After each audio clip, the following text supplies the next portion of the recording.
June నెల జేసునాథుని దివ్యహృదయము యొక్క పూజిత మాసము 19 వరోజు. ఈ రోజు ధ్యానాంశము దివ్యహృదయము సాత్వికము. దేవుడు అహంకారులను ఎదిరించును, వినమ్రులకు కృపను అనుగ్రహించును. దేవునకు విధేయులుకండు, దయ్యమును వ్యతిరేకింపుడు, అప్పుడు ఆ దయ్యము మిమ్ము వెడచి పారిపోవును అని పరిశుద్ధ గ్రంథము చెప్పుచున్నది. గర్వము, అహంకారము కలిగినవాడు ప్రభు యేసునాథుని దివ్యహృదయమునకు శిష్యునిగా మారలేదు. ఎవరి మంచితనము వారిని నడిపించును అని పై వాక్యము తెలియజేయుచున్నది. సంపద, గర్వము మన మోక్షపయనానికి ఆటంకము కాకూడదు. అబ్రాహాము అధిక సంపదలు కలవాడు, కాని ఆ సంపద ఆయన విశ్వాసాన్ని నాశనము చేయలేదు. దానికి బదులుగా ఆయన విశ్వాసులకు తండ్రిగా మారాడు. అంతేకాకుండా ఏ రోజు గూడా గర్వముగా ప్రవర్తించలేదు. అబ్రహాము ఎంతో సాత్వికుడిగా, వినయముగా ఉన్నాడు. దేవుని కృప నూరంతలుగా ఆయనపై, ఆయన కుటుంబంపై ప్రకాశించిందా. గర్వముతో జీవిస్తున్న మనం మనలోని శాంతి, సంతోషాలను, సాత్విక గుణాలను కోల్పోయాం. అందుకే యెహోషులో దుష్టులకు శాంతి, సంతోషము లేదని ప్రభువు తెలుపుతున్నాడు. మనం కోల్పోయిన శాంతి, సంతోషము, సమాధానం అను సాత్విక గుణాలను తిరిగి పొందాలంటే వినయం, దీనత్వం ఒక ఆయుధంగా ఉండాలి. దీనాత్ములు ధన్యులు, దైవరాజ్యం వారిది. వినమ్రులు ధన్యులు, వారు భూమికి వారిసలగుదురు. మత్తయి సువార్త అధ్యాయం 5 వచనాలు 3 మరియు 5 అన్న వచనాలు సాత్విక జీవితానికి మూలాధారముగా ఉన్నవి. పౌలు తన మరణము త్వరలోనే ఆసన్నమవుతుందన్న సత్యాన్ని గ్రహించి చివరి పలుకులుగా తన ప్రియమైన ఫిలిప్పీ సంఘానికి అమృత బోధ చేస్తూ ఎల్లప్పుడూ ప్రభువునందు ఆనందింపుడని, అందరి ఎడల సాత్వికముగా ఉండుడు అని సెలవిస్తున్నాడు. ఇజయాసు అను దీర్ఘదర్శి దివ్యరక్షకుని యొక్క అత్యధిక శాంత గుణమును ముందుగానే ఎరిగియుండి మనకు తెలియజేయుటకు యేసునాథుని గొర్రెపిల్ల అనడు పేరుచేత పిలిచెను. ఎందుకనగా జంతువులన్నిటిలో గొర్రెపిల్ల సాత్వికమును, శాంత గుణమును గలదని జనులందరూ తలంచుదురు. శాంతమూర్తి అయిన రక్షకుడు కోపముతో మాటాడక అందరికి మితిలేని సాత్వికమును చూపించిరి. చెడు ప్రవర్తనచేత నాశనమగు పాపాత్ములను తక్షణమే శిక్షించక, వారు మనస్సు మార్చుకుని తిరుహృదయము తట్టు త్రిప్పుకుని తన కృపకటాక్షముతో వారిని కాపాడును. యేసునాథుడు 3 ఏళ్లుగా సహనము వహించి విద్యాహీనులైన శిష్యులకు సత్యవేదమును బోధించి వారి తప్పులను దయతో సరిదిద్దుటయేగాక వారికి ఉన్న మూర్ఖత్వమును లక్ష్యపెట్టలేదు. అనేకసార్లు యూదులు నానా ప్రశ్నలు యేసును అడిగి విసిగించారు. అయినా గూడ యేసు ఓర్చుతో నేర్పుగా, శాంతమగు వాక్కులతో అన్ని ప్రశ్నలకు ప్రత్యుత్తరమిచ్చిరి. ప్రధానాచార్యులు ప్రభువుపై పగబట్టి అనేక హింసలకు గురిచేసినప్పటికీ అన్నిటిని సహించి వారిని సన్మార్గమునకు త్రిప్పుటకు తగిన బుద్ధులు చెప్పిరిగాని కోపముతో వారిని తిరస్కరించలేదు.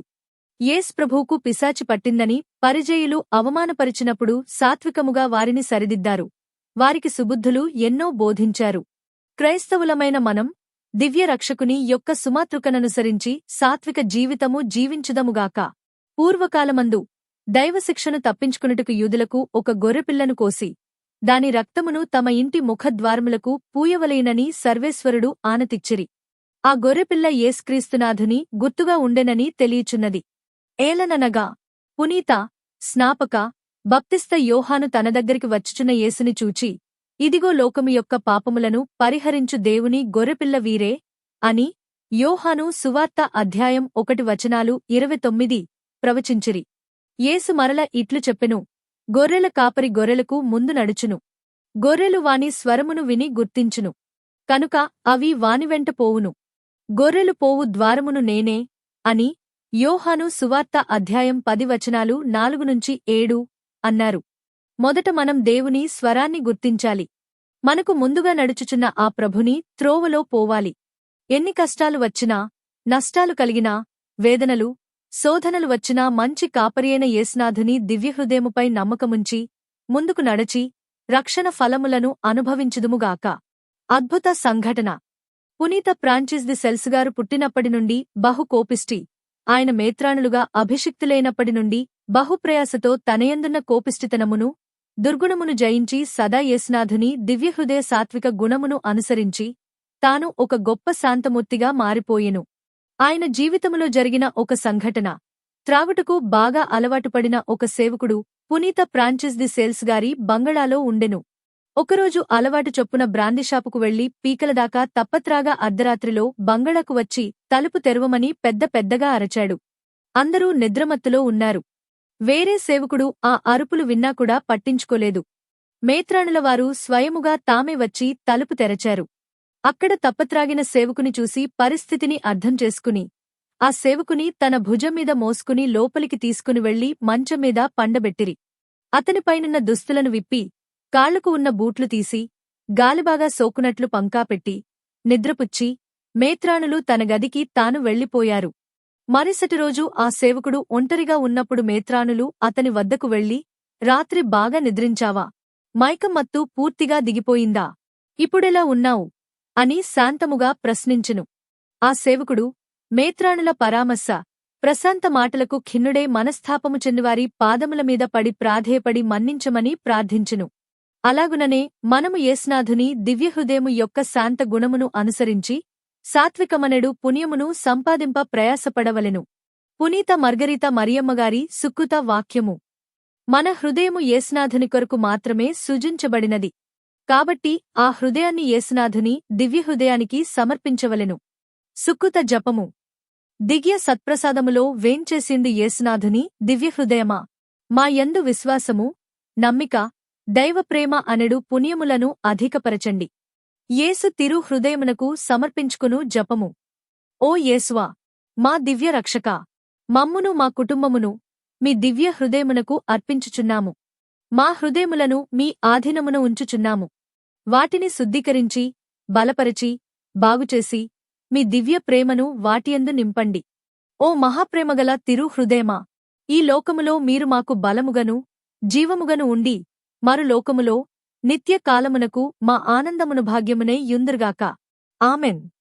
యేసుక్రీస్తునాథుని వెలలేని తిరురక్త ఫలములను చూసి ఉత్తరించు ఆత్మమీద మామీద దయగా ఉండండి స్వామి. పరలోక జపము. పరలోకమందుండెడు మా యొక్క తండ్రి, మీ నామము పూజింపబడునుగాక. మీ రాజ్యము వచ్చునుగాక. మీ చిత్తము పరలోకమందు నెరవేరునట్లు భూలోకమందు నెరవేరునుగాక. నానాటికి కావలసిన మా ఆహారం మాకు నేటికి అనుగ్రహింపుము. మా యొద్ద అప్పు పడినవారి మేము మన్నించినట్లు మా అప్పులను మీరు మన్నించండి. మమ్ము శోధనయందు ప్రవేశింపనివ్వక కీడులో నుండి మమ్ము రక్షించండి. ఆమెన్. మంగళవార్త జపము. దేవవర ప్రసాదము చేతనిండిన మరియమ్మ, వందనము. ఏలినవారు మీతో ఉన్నారు. స్త్రీలలో ఆశీర్వదింపబడినవారు మీరే. మీ గర్భఫలమగు జేసువు ఆశీర్వదింపబడినవారు అగునే. పరిశుద్ధ మరియమ్మ, సర్వేశ్వరుని యొక్క మాతా, పాపాత్ములమై యుండెడు మా కొరకు ఇప్పుడును మా మరణ సమయమందును ప్రార్థించండి. ఆమెన్. త్రిత్వ స్తోత్రము. పితా, పుత్ర, పవిత్రాత్మకు మహిమ కలుగునుగాక. ఆదిలో కలిగినట్లు ఇప్పుడును ఎప్పుడును సదాకాలము కలుగునుగాక. ఆమెన్. జేసునాథుని యొక్క పరిశుద్ధ దివ్య హృదయమా, మామీద దయగా ఉండండి స్వామి.